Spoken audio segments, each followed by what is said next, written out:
Way of a Rebel by Walter Miller, Jr., originally published in If, Worlds of Science Fiction, April 1954. Narrated by Tom Trussell. Lieutenant Laskell surfaced his one-man submarine 50 miles off the Florida coast, where he had been patrolling in search of enemy subs.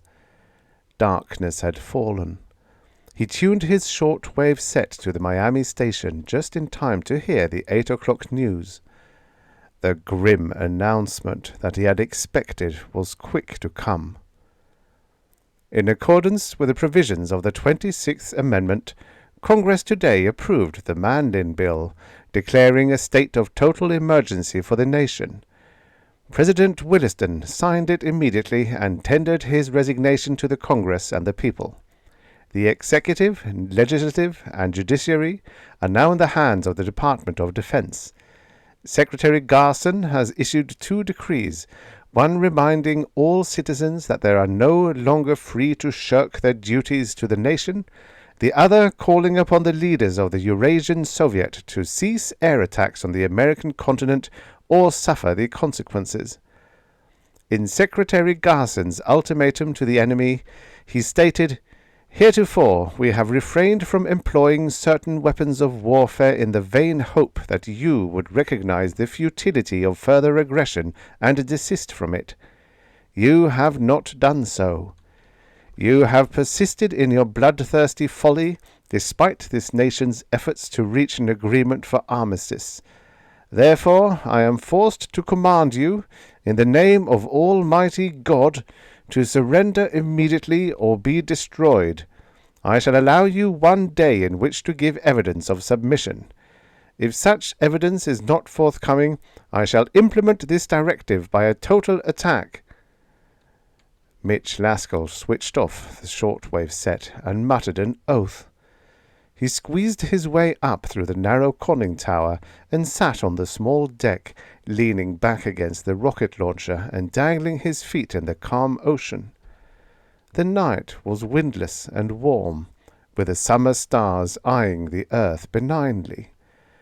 But despite the warmth, he felt clammy. His hands were shaking a little as he lit a cigarette. The newscast. It came as no surprise. The world had known for weeks that the Manlin Bill would be passed, and that Garson would be given absolute powers to lead the nation through the war. And his ultimatum to the enemy was no surprise. Garson had long favored an all-out radiological attack, employing every nuclear weapon the country could muster. Heretofore, both sides had limited themselves to non-rigged atomic explosives and had refrained from using bacterial weapons. Garson wanted to take off the boxing gloves in favor of steel gauntlets. And now it would happen. The all-out attack, the masterpiece of homicidal engineering, the final word in destruction. Mitch, reclining in loneliness against the rocket launcher, blew a thoughtful cloud of cigarette smoke toward the bright yellow eye of Arcturus, almost directly overhead, and wondered why the constellation Boötes suddenly looked like a big club ready to fall on the earth, when it had always reminded him of a fly-swatter about to slap the corona borealis. He searched himself for horror, but found only a gloomy uneasiness. It was funny, he thought. 5 years ago, men would have been outraged at the notion of an American absolutism with one man ruling by decree. But now that it had happened, it was not too hard to accept. He wondered at it, and he soon decided that almost any fact could be accepted calmly after it had already happened. Men would be just as calm after their cities had been reduced to rubble. The human capacity for calmness was almost unlimited, ex post facto, because the routine of daily living had to go on, despite the big business of governments whose leaders invoked the deity in the cause of slaughter. A voice, echoing up out of the conning tower, made him jump. The command set was barking his call letters. "Unit Sugar William 90, Mother wants you. I say again, Mother wants you. Acknowledge please, over." The message meant, "Return to base immediately," and it implied an urgency in the use of the code word Mother. He frowned and started up, then fell back with a low grunt. All of his resentment against the world's political jackasses suddenly boiled up inside him as a personal resentment. There was something about the metallic rasp of the radio's voice that sparked him to sudden rebelliousness. "Unit Sugar William 90, Mother wants you. Mother wants you. Acknowledge immediately. Over." He had a good idea what it was all about. All subs were probably being called in for rearmament with cobalt-rigged atomic warheads for their guided missiles. The submarine force would probably be used to implement Garson's ultimatum. They would deliver radiological death to Eurasian coastal cities and cause the Soviets to retaliate. Why must I participate in the wrecking of mechanical civilization? He thought grimly. But a counter-thought came to trouble him. I have a duty to obey. The country gave me birth and brought me up, and now it's got a war to fight. He arose and let himself down through the conning tower. He reached for the microphone, but the receiver croaked again. "Sugar William 90, you're ordered to answer immediately. Mother's fixing shortening bread. Mother wants you. Over." Shortening bread. Big plans. Something special. A radiological death dish for the world. He hated the voice quietly. His hand touched the microphone, but did not lift it. He stood poised there, in the light of a single glow lamp, feeling his small sub rocking gently in the calm sea, listening to the quiet purr of the atomics beneath him. He had come to love the little sub, despite the loneliness of long weeks at sea. His only companion was the sub's small computer, which was used for navigation and for calculations pertaining to the firing of the rocket missiles. It also handled the probability mathematics of random search and automatically radioed periodic position reports to the home base computer. He glanced suddenly at his watch. It was nearly time for a report.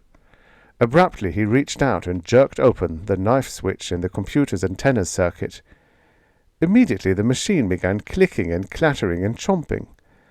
A bit of paper tape suddenly licked out of its answer slot. He tore it off and read the neatly printed words. "Malfunction. Open circuit. Communications output. Insert data." Mitch inserted data by punching a button labeled "No Repair" and another labeled "Radio Out." One bank of tubes immediately lost its filament glow, and the computer shot out another bit of tape inscribed "Data Rogered." He patted it affectionately and grinned. The computer was just a machine, but he found it easy to personalize the thing. The command set was crackling again. "Sugar William 90, this is Com Sub Ron Killer. 2 messages. Mother wants you. Daddy has a razor strap. Get on the ball out there, boy. Acknowledge. Over." Mitch whitened and picked up the microphone. He keyed the transmitter's carrier and spoke in a quiet hiss. "Com Sub Ron Killer from Sugar William 90. Message for Daddy. Sonny boy just resigned from the Navy. Go to hell, all of you. Over and out." He shut off the receiver just as it started to stutter a shocked reply. He dropped the mic and let it dangle. He stood touching his fingertips to his temples and breathing in shallow gasps. Had he gone completely insane? He sat down on the floor of the tiny compartment and tried to think. But he could only feel a bitter resentment welling up out of nowhere. Why? He had always gotten along in the Navy. He was the undersea equivalent of a fighter pilot, and he had always liked his job. They had even said that he had the killer instinct, or whatever it was that made him grin maliciously when he spotted an enemy sub and streaked in for the kill. Now suddenly he didn't want to go back. He wanted to quit the whole damn war and run away. Because of Garson, maybe. But no. Hadn't he anticipated that before it happened? Why should he kick now, when he hadn't kicked before? And who was he to decide whether Garson was right or wrong? Go back, he thought. There's the microphone.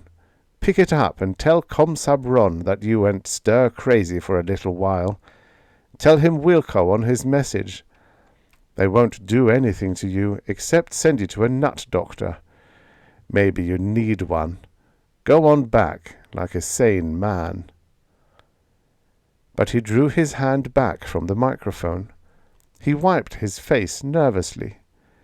Mitch had never spent much time worrying about ethics and creeds and political philosophies. He'd had a job to do, and he did it. And he sometimes sneered at people who could wax starry-eyed about patriotism and such. It didn't make sense. The old-school spirit was okay for football games, and even for small-time wars, but he had never felt much of it. He hadn't needed it in order to be a good fighter. He fought because it was considered the thing to do, because he liked the people he had to live with, and because those people wouldn't have a good opinion of him if he didn't fight.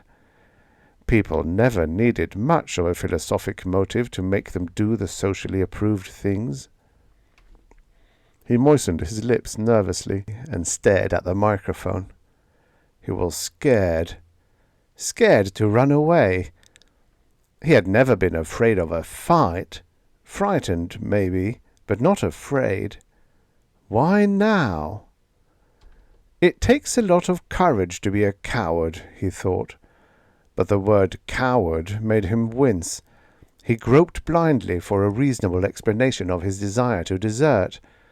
He wanted to talk to somebody about it, because he was the kind of man who could think best in an argument.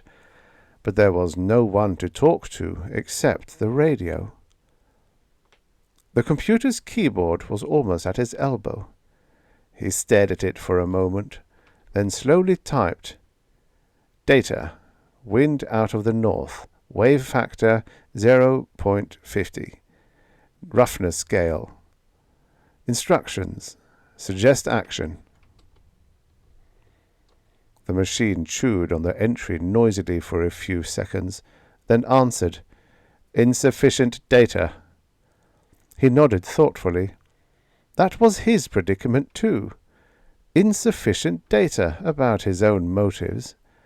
How could a man trust himself to judge wisely when his judgment went completely against that of his society? He typed again. "Data for hypothetical problem. You have just solved a navigational problem whose solution requires course due west. 3 other computers solve same problem and get course due south. Malfunction not evident in any of 4 computers. Instructions, furnish a course." The computer clattered for a while, then typed, "Suggestion, malfunction indicators are possibly malfunctioning. Is data available?" He stared at it, then laughed grimly. His own malfunction indicator wasn't telling him much either. With masochistic fatalism, he touched the keyboard again. "Data not available. Furnish a course." The computer replied almost immediately this time. "Course due west." Mitch stared at it and bit his lip. The machine would follow its own solution, even if the other 3 contradicted it. Naturally, it would have to follow its own solution if there was no indication of malfunction. But could a human being make such a decision? Could a man decide, I am right and everyone else is wrong? No evidence of malfunction, he thought. I am not a coward. Neither am I insane. His heart cried, I am disgusted with this purposeless war. I shall quit fighting it. He sighed deeply, then arose. There was nothing else to do. The atomic engines could go 6 months without refueling. There were enough undersea rations to last nearly that long. He switched on the radio again, goosed the engines to full speed, and after a moment's thought swung around on a north-easterly heading. His first impulse had been to head south, aiming for Yucatan or the Guianas, but that impulse would also be the first to strike his pursuers, who were sure to come. A new voice was growling on the radio, and he recognized it as Captain Barclay, his usually jovial, slightly cynical commanding officer. "Listen, Mitch, if you can hear me. Better answer. What's wrong with you, anyhow? I can't hold off much longer. If you don't reply, I'll have to hunt you down. You're ordered to proceed immediately to the nearest base. Over." Mitch wanted to answer, wanted to argue and fume and curse, hoping that he could explain his behavior to his own satisfaction. But they might not be certain of his exact location, and if he used the radio, 6 direction finders would swing around to aim along his signal, and Barclay would plot the 6 lines on the map in his office before speaking crisply into his telephone. "All right, boys, get him. 21 degrees, 10 minutes north, 79 degrees, 50 minutes west.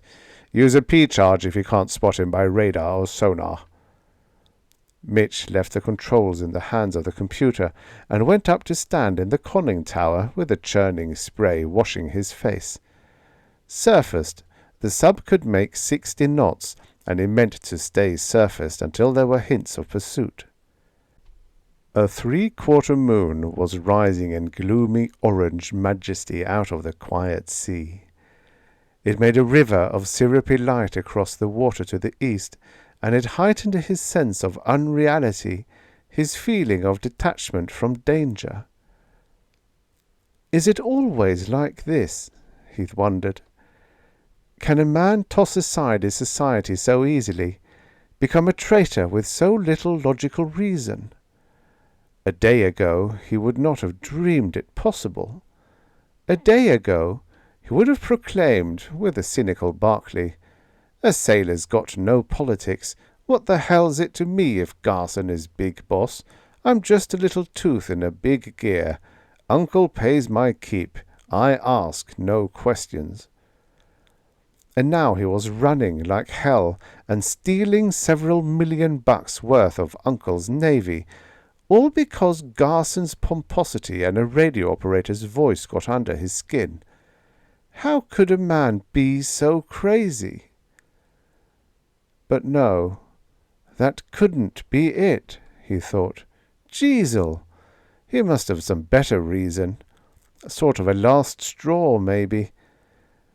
But he had been conscious of no great resentment against the war, or the navy, or the government.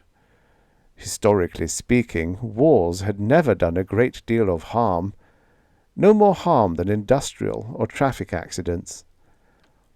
Why was this war any different? It promised to be more destructive than the others, but that was drawing a rather narrow line. Who was he to draw his bayonet across the road and say, "Stop here, this is the limit"? Mitch turned his back toward the whipping spray and stared aft along the phosphorescent, moon-swept wake of his mechanical shark. The radio was still barking at him with Barclay's clipped tones. "Last warning, Laskell. Get on that microphone or suffer the consequences. We know where you are. I'll give you 15 minutes, then we'll come get you. Over and out." Thanks for the warning, Mitch thought. In a few minutes he would have to submerge. His eyes swept the moon-washed heavens for sign of aircraft, and he watched the dark horizon for hints of pursuit. He meant to keep the northeasterly course for perhaps 10 hours, then turn off and cruise southeast, passing below Bermuda and on out into the central Atlantic, then south, perhaps to Africa or Brazil, a fugitive for the rest of his days. "Sugar William 90, barked the radio. "This is Com-Sub-Fleet Jaybird. Over." Mitch moistened his lips nervously. The voice was no longer Barclay's. Com-Sub-Fleet Jaybird was Admiral Harrinor. He chuckled bitterly then, realizing that he was still automatically startled by rank. He remained in the conning tower, listening. "Sugar William 90, this is Com-Sub-Fleet Jaybird. If you will obey orders immediately, I guarantee that you will be allowed to accept summary discipline. No court-martial if you comply. You are to return to base at once. Otherwise, we shall be forced to blast you out of the ocean as a deserter to the enemy. Over." So that was it, he thought. They were worried about the sub falling into Soviet paws. Some of its equipment was still classified secret, although the Reds probably already had it. No, he wasn't deserting to the enemy. Neither side was right in the struggle, although he preferred the West's brand of wrongness to the bloodier wrongness of the Reds. But a man in choosing the lesser of two evils must first decide whether the choice really has to be made, and if there is not a third and more desirable way. Before picking a weapon for self-destruction, it might help to reason whether or not suicide is really necessary. He smiled sardonically into the grey gloom, knowing that his thinking was running backwards, that he had acted before reasoning why, that he was rationalizing in an attempt to soothe himself and absolve himself.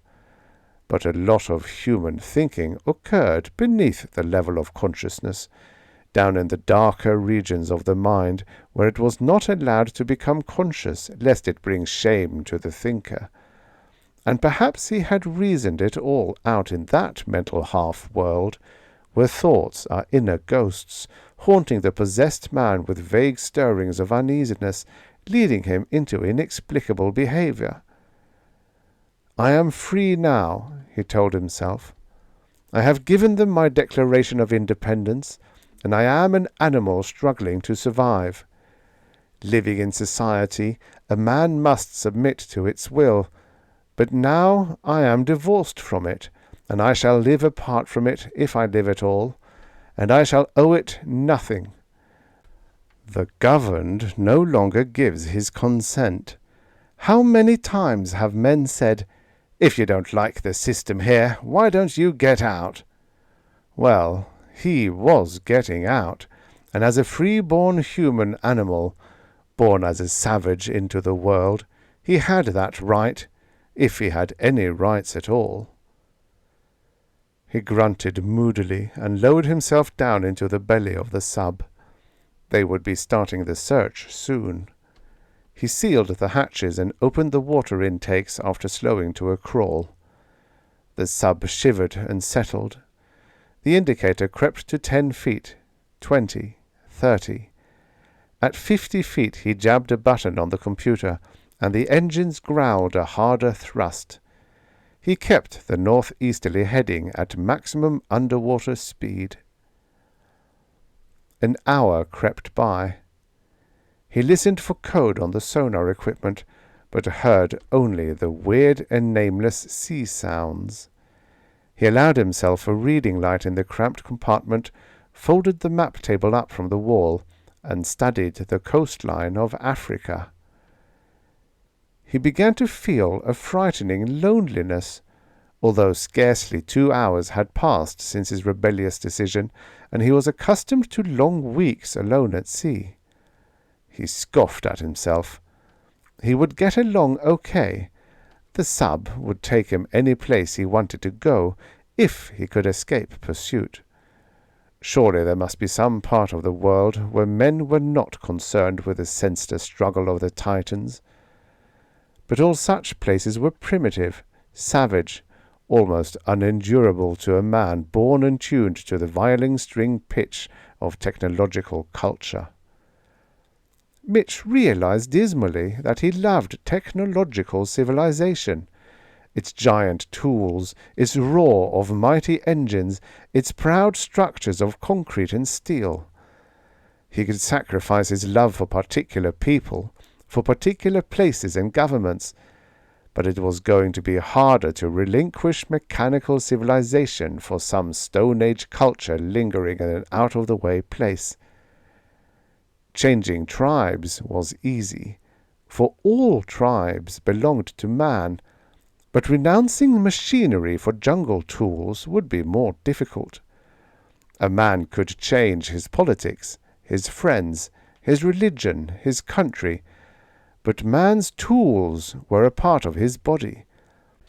Having used a high-powered rifle, the man subsumed the weapon, made it a part of himself. Trading it for a stone axe would be like cutting off his arm. Man was a user of tools, a shaper of environments. That was it, he thought. The reason for his sudden rebellion, the narrow dividing line between tolerable and insufferable wars. A war that killed human beings might be tolerable if it left most of civilization's industry intact, or at least restorable, for although men might die, man lived on, still possessing his precious tools, still capable of producing greater ones. But a war that wrecked industry, left it a tangled jumble of radioactive concrete and steel, that kind of war was insufferable, as this one threatened to be. The idea shocked him. Kill a few men, and you scratch the hide of historical man. But wreck the industry, drive men out of the cities, leave the factories hissing with beta and gamma radiation, and you amputate the hands of historical man the builder. The machinery of civilization was a living body, with organismic man as its brain, and the brain had not yet learned to use the body for a constructive purpose. It lacked coordination and the ability to reason its actions analytically. Was he basing action on analytic reason? Another hour had passed, and then he heard it, the sound of faint sonar communication. Quickly he nosed upward to 20 feet, throttled back to half speed, and raised the periscope. With his face pressed against the eyepiece, he scanned the moonlit ocean in a slow circle. No lights, no silhouettes against the reflections on the waves. He started the pumps and prepared to surface. Then the conning tower was snorting through the water like a rolling porpoise. He shut off the engines, leaving the sub in utter silence except for the soft wash of the sea. He adjusted the sonar pickups, turned the amplifier to maximum, and listened intently. Nothing. Had he imagined it? He jabbed a button, and a motor purred, rolling out the retractable radar antenna. Carefully he scanned the sky and sea, watching the green mottled screen for blips. Nothing. No ships or aircraft visible. But he was certain. For a moment he had heard the twitter of undersea communicators. He sat, waiting and listening.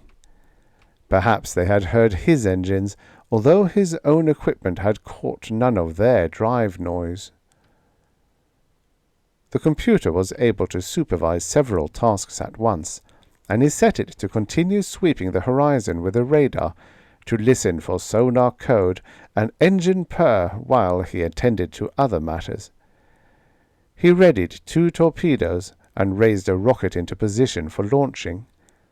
He opened the hatch and climbed to stand in the conning tower again, peering grimly around the horizon. Minutes later, a buzzer sounded beneath him. The computer had something now. He glanced at the parabolic radar antenna, rearing its head a dozen feet above him. It had stopped its aimless scanning and was quivering steadily on the southeast horizon. Southeast? He lowered himself quickly into the ship and stared at the luminous screen. Blips. 3 blips, barely visible. While he watched, a 4th appeared. He clamped on his headsets. There it was, the faint engine noise of ships. His trained senses told him they were subs. Subs out of the southeast? He had expected interception from the west, first aircraft, then light surface vessels. There was but one possible answer. The enemy. He dived for the radio and waited impatiently for the tubes to warm again. He found himself shouting into the mic. "Come Subron Killer, this is Sugar William 90. Urgent message, over." He was a long way from the station. He repeated the call 3 times. At last a faintly audible voice came from the set. "This is Come Subron Killer. You are ordered to return immediately." The voice faded again. "Listen," Mitch bellowed. 4, no, 5 enemy submarine. Position 31 degrees 50 minutes north, 73 degrees 10 minutes west, proceeding northwest, roughly toward Washington, probably carrying an answer to Garson's ultimatum. Get help out here, over. He heard only a brief mutter this time. Ordered not to proceed toward Washington. Return immediately to... Not me, you fool! Listen! 5 enemy submarines! He repeated the message as slowly as he could, repeated it 4 times. Reading you, S1, came the fading answer. Are you in distress? I say again, are you in distress? Over. Angrily Mitch keyed the carrier wave, screwed the button tightly down, and kicked on the 400-cycle modulator. Maybe they could get a directional fix on his signal and home on it. The blips were gone from the radar scope. The subs had spotted him and submerged. In a moment he would be catching a torpedo unless he moved. He started the engines quickly, and the surfaced sub lurched ahead. He nosed her toward the enemy craft and opened the throttle. She knifed through the water like a low-running PT boat, throwing a V-shaped fan of spray. When he reached the halfway point between his own former position and the place where the enemy submerged, he began jabbing a release at 3-second intervals, laying a trail of deadly eggs. He could hear the crash of the exploding death charges behind him. He swung around to make another pass. Then he saw it, the wet metal hulk rearing up like a massive whale dead ahead. They had discovered the insignificance of their lone and pint-sized attacker. They were coming up to take him with deck guns. Mitch reversed the engines and swung quickly away. The range was too close for a torpedo. The blast would catch them both. He began submerging quickly. A sickening blast shivered his tiny craft, and then another. He dropped to 60 feet, then knifed ahead. God, why was he doing this? There was no sense in it, if he meant to run away. But then the thought came. They are returning Old Man Garson's big-winded threat. They're bringing a snootful of radiological hell, and that's the damned bayonet line across the road. Depth charges were crashing around him as he wove a zigzag course.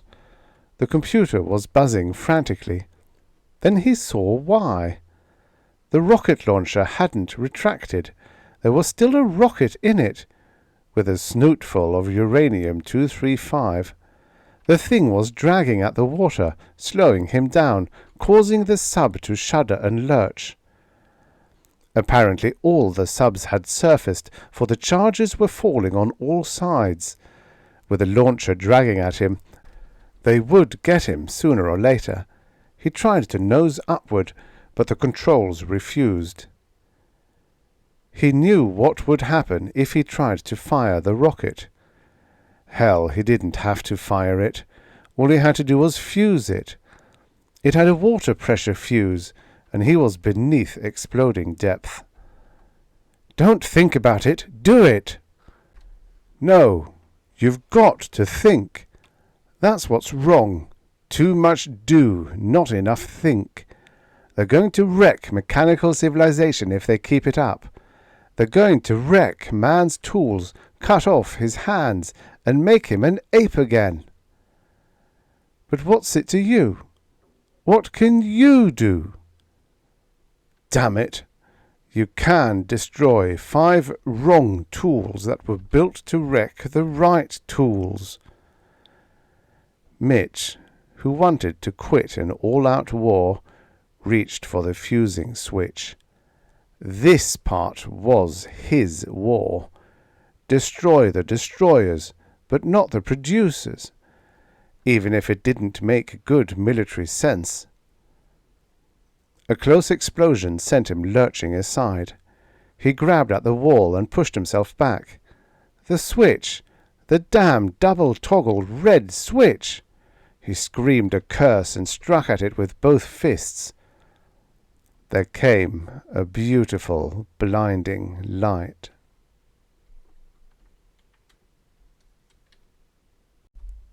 The end. Subscribe for your daily stories of futures past. Revisit the futures that never happened. Every day.